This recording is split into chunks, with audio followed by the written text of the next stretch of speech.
2034 সালে সৌদি আরবে বিশ্বকাপ ফুটবল হবে।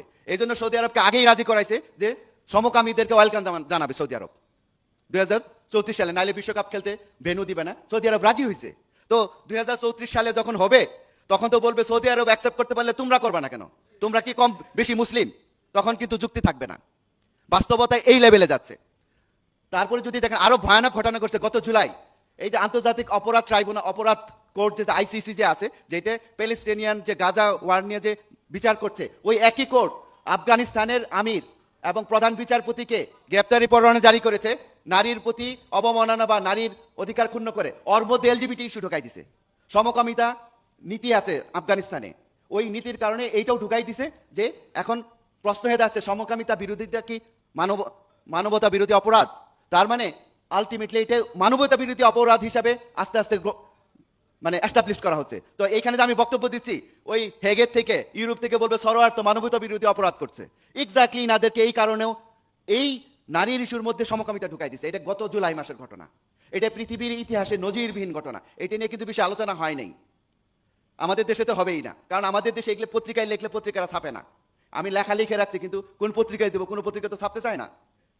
তো এখন এই যে মানে এলজিবিটি ইস্যুটা আমরা মাথায় মনে হলে যে খারাপ জিনিস, কিন্তু এটা আর খারাপ আর ভালোর সাথে লিঙ্ক নাই। এটা একটা সিস্টেম, এখন বৈষয়িক সিস্টেম। এখানে যৌন বিকৃতির কোনো ইস্যুই না। ধরুন আপনি বিল্ডিং বানাচ্ছেন, বিল্ডিং বানানোর সময় আপনাকে জেন্ডার লেন্স দিয়ে চিন্তা করতে হবে, এলজিবিটি লেন্স দিয়ে।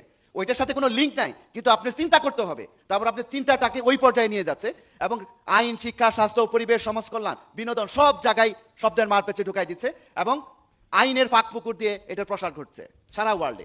এখন যদি সমকামিতা যদি লিগ্যাল হয় তাহলে আরো শত শত খারাপ কাজ লিগ্যাল হবে একই যুক্তিতে। যুক্তিটা কি? আমি অন্যের ক্ষতি করব না, তাইলে আমি করতে পারবো। এর মধ্যে অজাচার আছে। অজাচার তো বুঝেন, ছেলে মেয়ের সাথে বাবা মা যৌন সম্পর্ক, এটা অজাচার। এগুলো 22টা দেশে অলরেডি লিগ্যাল হয়ে গেছে। তো এখন যদি কেউ যদি আমরা সম্মতিতে সবকিছু করব তাইলে তো কিন্তু এটা লিগ্যাল, এটাতে কোনো বাধা নাই। সেই হিসাবে যত অনেক খারাপ কাজ আছে আপনি লিগ্যাল করতে পারবেন একই যুক্তিতে। তো এটা বললে তো অনেক সময় লাগবে, এই জন্য আমি সংক্ষিপ্ত করতেছি। আর এই যে সমকামিতার বিশ্বায়নের মূলে রয়েছে জাতিসংঘ। জাতিসংঘ যেহেতু একটা আমব্রেলা, জাতিসংঘ তো একটা দেশ না। আমরা জাতিসংঘ বলতে বোঝায় বিরাট কিছু। দেখেন উন্নত দেশের জাতিসংঘের এত পাত্তা দেয় না, কারণ জাতিসংঘ একটা ক্লাবের মতো, গুলশান ক্লাব, ঢাকা ক্লাব, যার শক্তি আছে সে প্রভাব বিস্তার করে। তো জাতিসংঘ যদি এতই শক্তি থাকতো তাহলে গাজার যুদ্ধ বন্ধ করতে পারছে না কেন? গাজা যে একটা মানবাধিকার অপরাধ হচ্ছে, গণহত্যা হচ্ছে, এই কথাটাও বলতে পারছে না জাতিসংঘ।